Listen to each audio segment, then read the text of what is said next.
যারা PR system চাচ্ছে তারা তাদের স্বার্থ দেখতেছে। পিআর সিস্টেম ছাড়া তারা হয়তো পার্লামেন্টে 2-3টা সিট পাইতেছে। আর যারা পিআরকে অপোজ করে, চাচ্ছে না, তারা পিআর আসলে পরে, পিআর না আসলে 200 সিট পেতে পারে, এবং 200 সিট পেলে পরে টোটাল রাজত্বটা তারা পার্লামেন্টে করবে।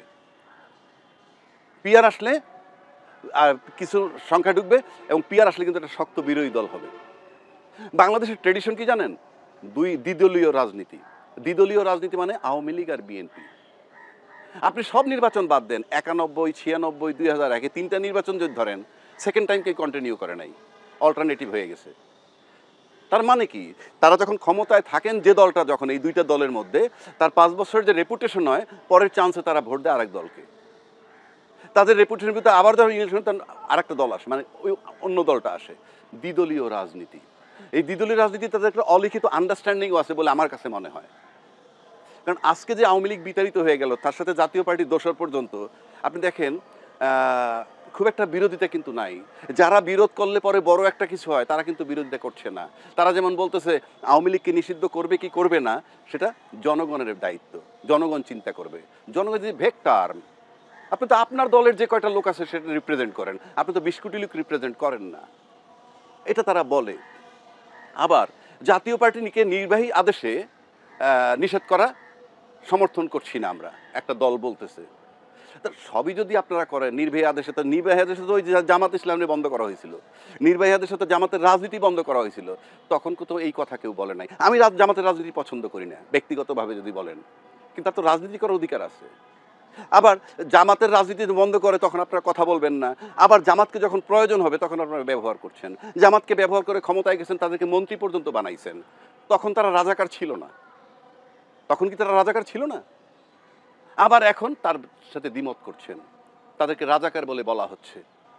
তারা রাজাকার আমি মেনে নিচ্ছি। তো আপনি যখন তাকে দরকার হবে রাজাকারের সাথে আঘাত করে যারা ক্ষমতায় যায়, তাদেরকে তো আমরা বিশ্বাস করতে পারি না। তাদের গ্রহণযোগ্যতা কেন থাকবে বাংলাদেশে?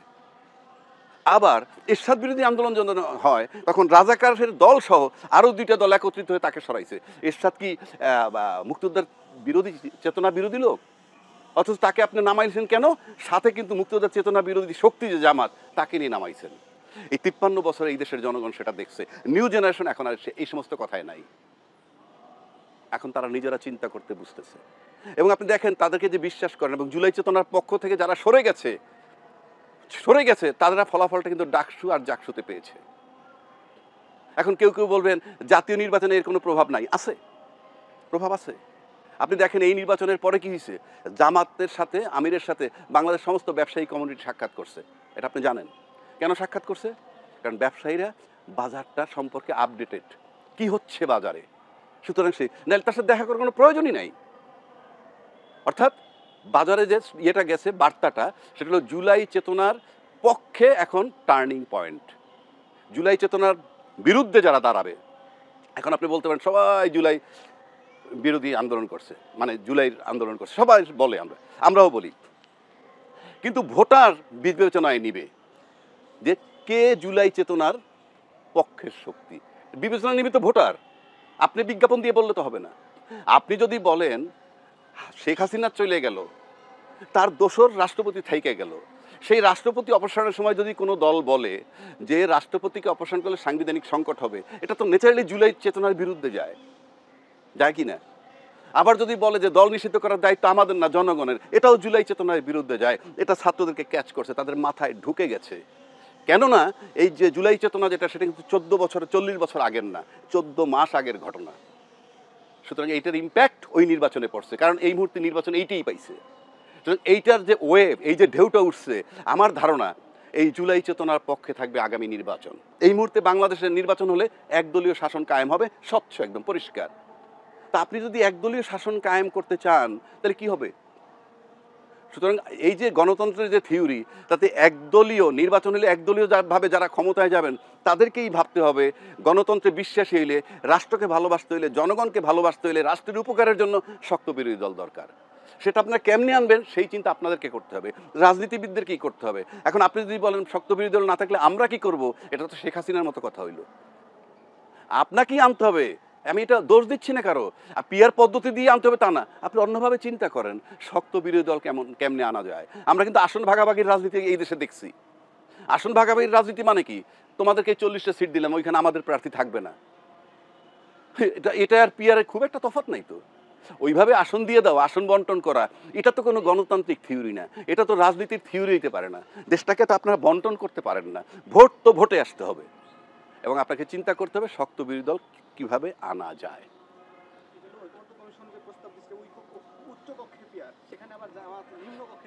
আপনি উচ্চ কক্ষ নিম্ন কক্ষর যে আলাপগুলো হচ্ছে এগুলা ইনএফেক্টিভ, ইউজলেস। কারণ আপনি এটা করবেন তো সংসদে গিয়ে, সংসদে যাওয়ার পরবর্তী 2 বছরের মধ্যে, এর আগে তো না। উচ্চ কক্ষ নিম্ন কক্ষ এটা তো বাস্তবায়ন করবেন ওখানে গিয়ে, সংসদ হওয়ার পর। এখন আরেকটা কথায় আসি, তাহলে সংসদ পর্যন্ত যে যাচ্ছেন আপনারা, এটাও তো অবৈধ। নির্বাচন কমিশন যে সংসদ পর্যন্ত যাচ্ছে নির্বাচন দিয়ে, কোন আইনে, কোন সংবিধানে? যে সংবিধানটার কথা নির্বাচন কমিশন বলে সেটা কোনটা? ওই 72টার কথা বলে। 72টার বিধান কি? সেটার বিধান হলো এই যে সংসদ যদি কোনো কারণে ভেঙে যায় তাহলে পরবর্তী 3 মাসের মধ্যে নির্বাচন, নাকি আছে? তো পরবর্তী 3 মাস সংসদ যদি ভাঙে, ওত নিচে যেদিন ইউনূস সাহেব ওত নিচে সেদিনও যদি ধরি, তাহলে 8ই আগস্ট 2024-এ সংসদ ভেঙে গেল, তাহলে 7ই নভেম্বর 2024-এর মধ্যে নির্বাচন হওয়ার কথা। এরপরে আপনি নির্বাচন কমিশনের কি অধিকার আছে ডেট দেওয়ার? কোনো রাইট নেই, কোনো আইন নেই। সংবিধান যদি ফলো করেন, সংবিধান ফলো করতে পারেন নাই, শেষ হয়ে গেছে। আর সবচেয়ে বড় কথা, ওনার অ্যাপয়েন্টমেন্টটাই, নির্বাচন কমিশনের অ্যাপয়েন্টমেন্টই হয়েছে 21শে নভেম্বর 2024, ওই 3 মাস পার হয়ে যাওয়ার পর। আবার ওনাকে নির্বাচন দিতে বলল কে? অন্তর্বর্তীকালীন সরকার। ওই সংবিধানের সরকার তাকে দিতে বলে নাই নির্বাচন। তো অন্তর্বর্তীকালীন সরকার যখন নির্বাচন দিছে নির্বাচন কমিশনকে, উনি অন্তর্বর্তীকালীন সরকারের অধীনে নির্বাচন করতেছে, এবং এটার বৈধতা নিতে হবে জুলাই ঘোষণাপত্রের মাধ্যমে, যেটা 5 তারিখে হয়েছে। সেখানে তার মেয়াদ দিতে হবে, ওখানে মেয়াদ দেয় নাই। এই ইউনূস সরকারকে মেয়াদ দিতে হবে, যে 8ই আগস্ট 2024 থেকে 30শে জুন 2026 পর্যন্ত তাকে মেয়াদ দেওয়া হলো। এর মধ্যে উনি নিয়োগ করবেন ইলেকশন কমিশন, এবং এর ভিতরে নির্বাচন করে যাবেন। এটা করলে সংসদ পর্যন্ত যারা যাবেন তারা বৈধতা পাবেন। সংসদে যাওয়ার পদ্ধতিটা আমি পরিষ্কার বলে দিচ্ছি, টোটালটা অবৈধ হবে। এবং এই সংবিধান বহাল রেখে এই প্রক্রিয়ায় গেলে ভবিষ্যতে তারা সবাই আইনের আওতায় আসবে।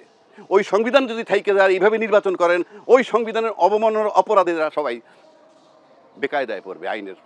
সেজন্যই বলছি, আপনি সংসদটাকে এমনভাবে ম্যাচিউর করতে হবে, সংসদে এমনভাবে যেতে হবে। একটা হলো ঘোষণাপত্রের মাধ্যমে বৈধভাবে সংসদে গেলেন সবাই, কিন্তু সংসদে যেতে হবে এমনভাবে যাতে সরকারের উপর চাপ রাখা যায়। অর্থাৎ আজকে তারা নোট অফ ডিসেন্ট দিচ্ছেন, তারা যদি মেজরিটি নিয়ে পার্লামেন্টে যান, তখন তারা বলবেন আমরা তো এইসব বিষয়ে নোট অফ ডিসেন্ট দিয়ে আসছি, আমরা এটা এক্সিকিউট করতে রাজি না। আমি তো নোট অফ ডিসেন্ট দিয়েই আসছি। আর অন্য যারা আছে তারা যদি সংসদে না যায়, তাদের কথার সুযোগ নাই। সেজন্য যদি আপনি ভাবেন, আপনি অন্য চিন্তা করতে হবে যে কীভাবে আনতে হয়। কিন্তু ঠিক এই মুহূর্তে বাংলাদেশের এফেক্টিভ হইল পিয়ার পদ্ধতি। পিয়ার পদ্ধতি হলে কী হবে? একটা সরকার হবে দুর্বল সরকার, সবাই বলে, আমিও বলি দুর্বল সরকার হবে। কিন্তু আপনি দেশ ঠিক করতে চান, তাহলে এই যে পার্লামেন্টে যাওয়ার পর এই তার উপর থেকে আস্থা তুলে নিয়ে আসবে যদি উনি জুলাই সনদ বাস্তবায়ন না করেন। এই জায়গাটায় যেতে হবে যাতে মনে করে তারা বাধ্য হয়। শুধু এখানে এই প্রবলেম, এই সুবিধাটাই না, মাঠে যে চাঁদাবাজি হয়, ফর এক্সাম্পল, সেই চাঁদাবাজির ক্ষেত্রে যদি সংসদে সব দলের রিপ্রেজেন্টেটিভ থাকে, তাহলে গিয়ে কেউ প্রতিবাদ করতে পারবে, তুমি চাঁদা নিচ্ছ কেন? কথা না শুনলে যে বাধা দিচ্ছে তার প্রতিনিধি পার্লামেন্টে, তাকে বলবে, পার্লামেন্টে এই কথাটা তুলবে, তোমার লোক ওখানে চাঁদাবাজি করছে, স্টপ ইট। চাঁদাবাজি বন্ধ হবে। প্রশাসন একক মেজরিটি নিয়ে যখন যায়, প্রশাসনকে তারা গ্রিপে নিয়ে যায়, অসহায় বানায়।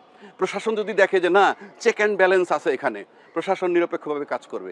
আপনি এক পিয়ার পদ্ধতি এই মুহূর্তে, আমি বলছি না এটা ফলো করতে হবে, অন্য বিকল্প প্রস্তাব থাকলে তারা দিতে পারে, কিন্তু একমাত্র পিয়ার পদ্ধতি। এই দেশে চাঁদাবাজি বন্ধ হবে, পার্লামেন্টের দুর্নীতি মানে সংসদ সরকারের দুর্নীতি বন্ধ হবে। আমি নিশ্চিত করে বলে দিচ্ছি আয়নাগর হবে না, আমি নিশ্চিত করে বলে দিচ্ছি বিনা বিচারে হত্যা হবে না, সেনা অফিসার হত্যা হবে না, শাপলা চত্বরে হত্যা হবে না। এগুলা বন্ধ করার একটাই রাস্তা এখন এই মুহূর্তে, পিয়ার সিস্টেম। জনগণ বোঝে না, একটা ফালতু কথা। আবার অনেক রাজনীতিবিদরা বলে আমি বুঝি না, না বুঝলে গেট লস্ট, আপনার রাজনীতি করে তো অধিকার নাই। জনগণ বুঝুক বা না বুঝুক, আপনি রাজনীতি বুঝতে বাধ্য, না বুঝলে জাস্ট গেট লস্ট। আমি কথা বুঝাইতে পারছি? আমি লয়ার, আমি আইন বুঝি না বলে আমি ঘরে বসে থাকলে হবে? একইভাবে বাধ্য আপনি এই পিয়ার পদ্ধতি বুঝতে, না বুঝলে আপনার রাজনীতি ছেড়ে দিতে হবে। আর আপনার দলের লোক সবসময় মার্কায় ভোট দেয়, লিখিতভাবে হোক আর অলিখিতভাবে হোক। সুতরাং পরিষ্কার, এই মুহূর্তে দেশ ঠিক করতে হলে দেশের অর্থনীতি, দেশের দুর্নীতি, দেশের আয়নাঘর, দেশের বিনা বিচারে হত্যা সব বন্ধ করতে একটাই পদ্ধতি, এলাকার চাঁদাবাজি পড়তে বন্ধ। আমি চ্যালেঞ্জ করলাম পিআর পদ্ধতি। সুতরাং আমি জনগণকে উদ্বুদ্ধ করতে চাই, গো ফর পিআর সিস্টেম।